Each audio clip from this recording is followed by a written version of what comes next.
بسم الله الرحمن الرحيم.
الصبح بدا من طلعته والليل دجى من وفرته ہے نور سحر چہرے سے تیرے اور شب کی رونق زلفوں سے. السلام علیکم ورحمۃ اللہ. ان الحمد للہ نحمده ونستعینه ونستغفره ونعوذ باللہ من شرور انفسنا ومن سیئات اعمالنا من يهده الله فلا مضل له ومن يضلل فلا هادي له واشهد ان لا اله الا الله وحده لا شريك له واشهد ان محمدا عبده ورسوله. اما بعد فان خير الحديث كتاب الله وخير الهدي هدي محمد صلى الله عليه وسلم وشر الأمور محدثاتها وكل محدثة بدعة وكل بدعة ضلالة وكل ضلالة في النار. برادران اسلام،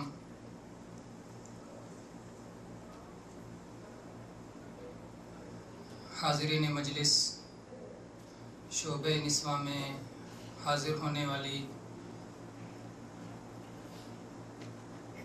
خواتین، عزیز بھائیوں اور دوستوں،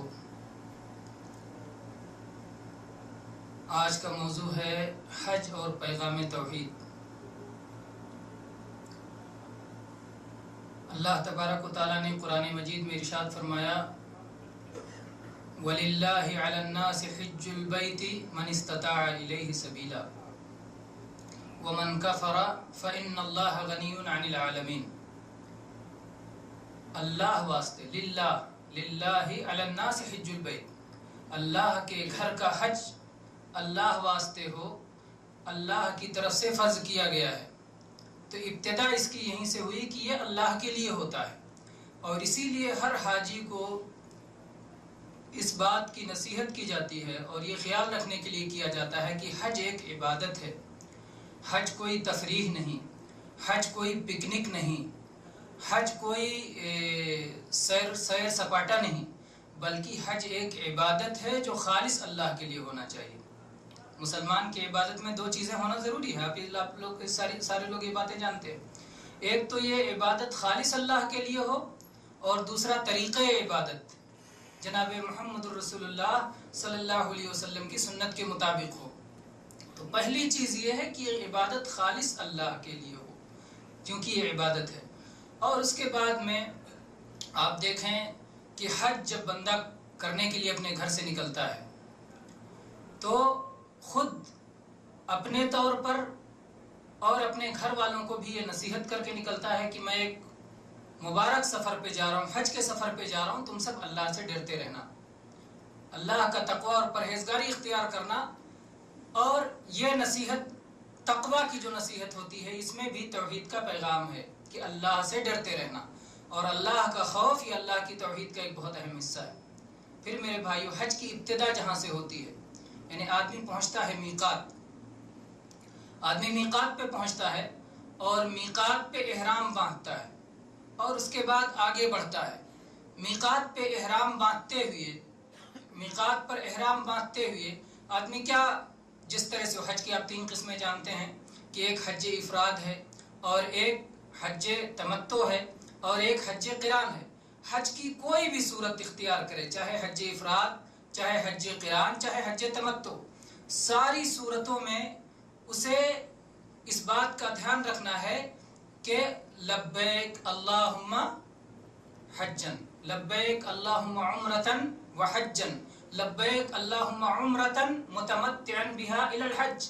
جو بھی لبیک پکارے گا اس میں لبیک اللہم، اے اللہ میں تیرے لیے حاضر ہوں، اے اللہ میں تیرے دربار میں حاضر ہوں.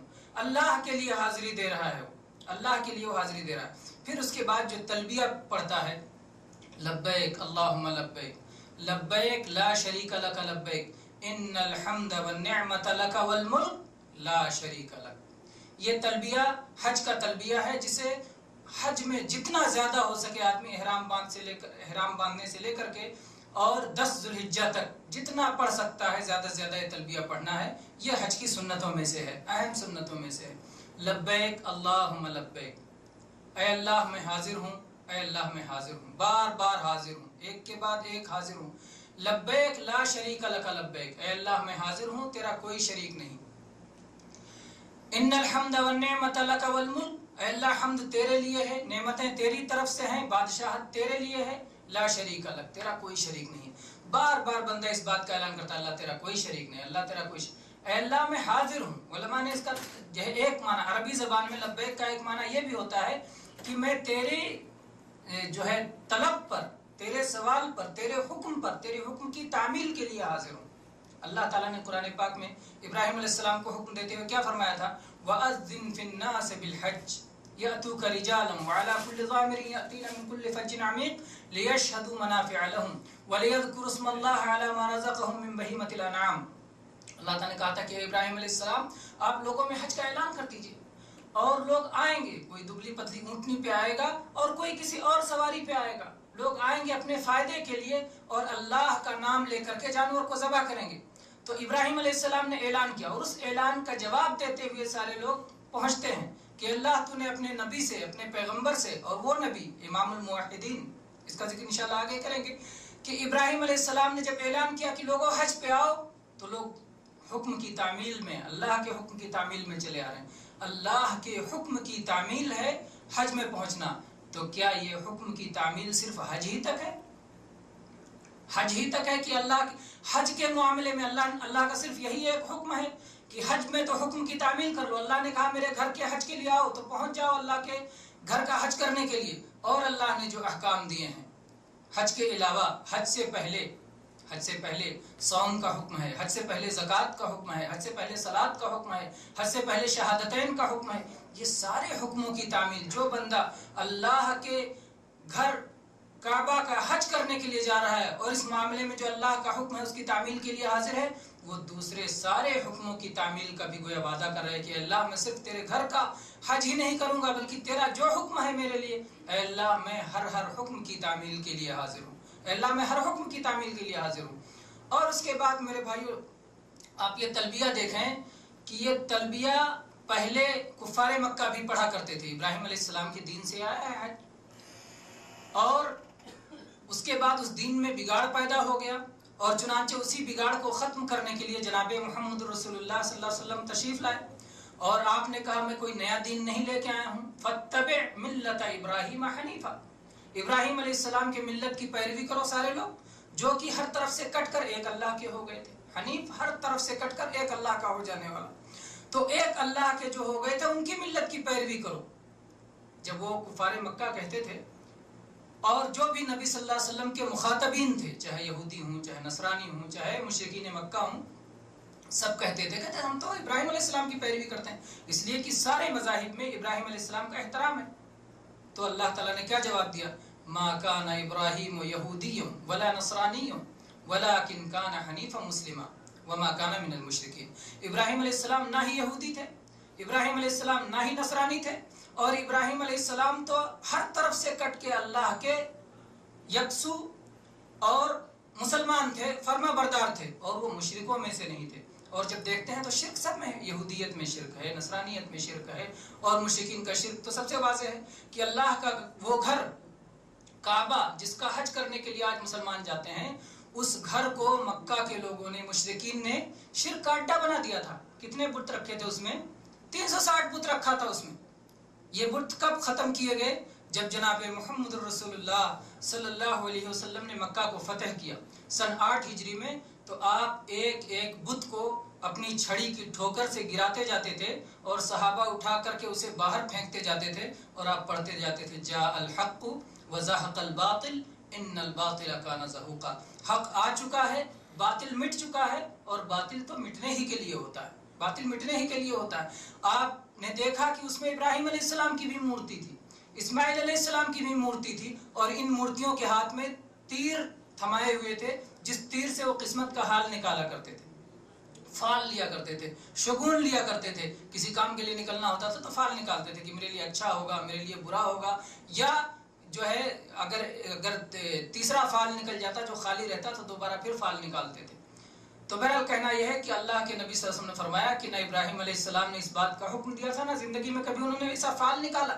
یہ مشرکین نے اپنی طرف سے ایجاد کر لیا تھا.